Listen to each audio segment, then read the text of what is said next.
నామస్తోత్రములు అందరికీ వందనాలండి. కీర్తనల గ్రంథం 16వ అధ్యాయం మొదటి 2-3 వచనాలు చదువుకుందాం. దేవా, నీ శరణుజొచ్చి ఉన్నాను, నన్ను కాపాడుము. నీవే ప్రభుడవు, నీకంటే నాకు క్షేమాధారం ఏదీ లేదని యెహోవాతో నేను మనవి చేయుదును.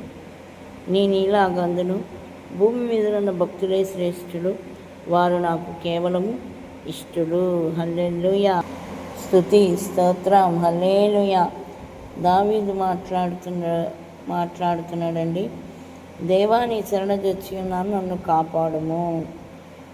దావీదు దేవుని శరణుజొచ్చి దేవుని సన్నిధిలో ప్రభువా నన్ను కాపాడు నాయనా అని ప్రార్థన చేస్తున్నాడు.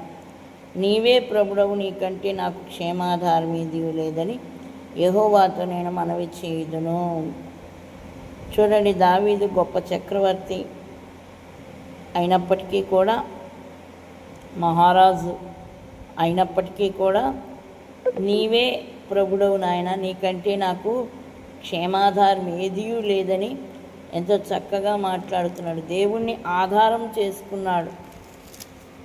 తనకున్న రథాల్ని, తనకున్న ధనాన్ని, తనకున్న పదవిని, తనకున్న డబ్బుని, తనకున్న బంధువర్గాల్ని ఆధారం చేసుకోలేదు, కానీ ప్రభువుని ఆధారం చేసుకున్నాడు. నీకంటే నాకు క్షేమాధారం ఏదీ లేదని యెహోవాతో నేను మనవి చేయుదును. ప్రభువా, నీ దగ్గర తప్ప నాకు ఎక్కడ క్షేమము లేదు నాయనా. ఎంతమంది బలాఢ్యులు సైనికులున్నా సరే నాకు అక్కడ క్షేమం లేదు ప్రభువా. ఎంతమంది బంధువర్గాలున్నా అక్కడ నాకు క్షేమం లేదు ప్రభువా. నీ దగ్గర మాత్రమే నాకు క్షేమం ఉంది ప్రభువా అని యెహోవాతో, దేవునితో ఆయన మనవి చేసుకుంటున్నాడంట.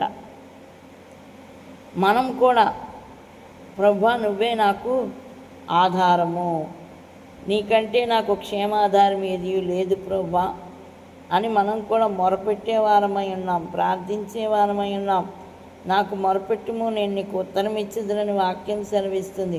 దేవునికి మొరపెట్టాలి, ఆయన్ని శరణజొచ్చుకోవాలి, ఆయన్ని మనము అడగాలి. ప్రభువా, నాకు సహాయం చేయనైనా, మా ఇంటిలోనికి రండి, నాలోనికి రండి, నా దగ్గరికి రండి, నాతో మాట్లాడండి ప్రభువా, మమ్మల్ని విడిచి వెళ్ళొద్దు ప్రభువా, నీ శరణజొచ్చి ఉన్నాను, నువ్వు తప్ప నన్ను కాపాడేవారెవరు లేరు ప్రభువా అని మనం కూడా ప్రార్థించే వారముగా ఉన్నాం, మొరపెట్టే వారముగా ఉన్నాం. అడుగుడి మీకు ఇయ్యబడును, వెదకుడి మీకు దొరుకును, తట్టుడి మీకు తీయబడును అని వాక్యం సెలవిస్తుంది. అడుగు ప్రతివానికి అత్యధికము